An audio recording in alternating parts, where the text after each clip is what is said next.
your message. What's going on? Okay, I am so glad that you're here. Just listen to me for a second. You barely knew me when my daughter died, but losing her was sort of like having my heart ripped out, and I learned to live with the pain. I mean, I learned to kind of bury it deep down inside, but seeing this little girl almost die today sort of brought everything back to the surface, and I know I'm probably overreacting, probably because this little girl was the same age that my daughter would have been if she had survived. Just slow down. What little girl? Okay.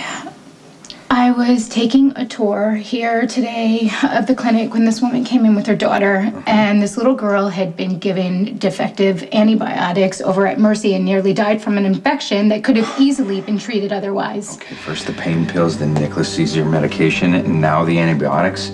How can this keep happening? I don't know.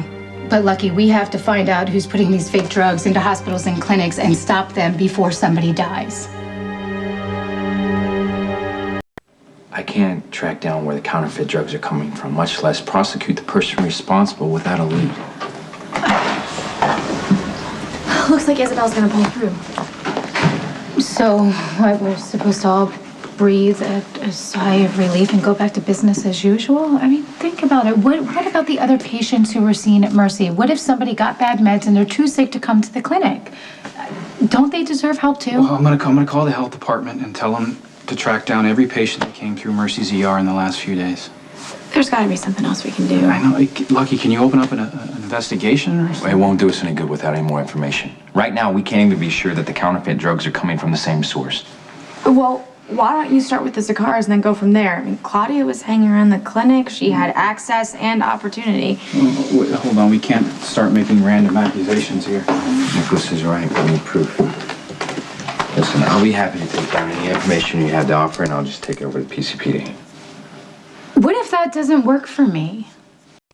Okay, I have a question. Just hear me out for a second. How long would it take for an investigation to get up and running, to set up some sort of a task force and go undercover at the hospital? The PCPD's resources are limited.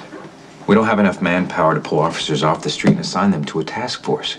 Even if we did, I don't know if Mac would approve it. Oh, okay. I'm not sure I'm quite understanding this. So you're telling me that you're planning on doing this all on your own?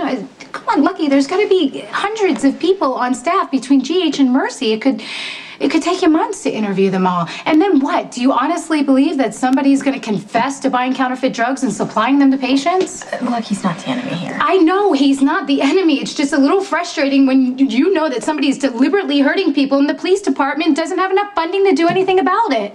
Look, if you can't put together an official task force, okay, I'll fund a private one myself in conjunction with the PCPD, okay? Well, the more people we have working on this, the better chances of finding who's moving these drugs. And then we can shut them down.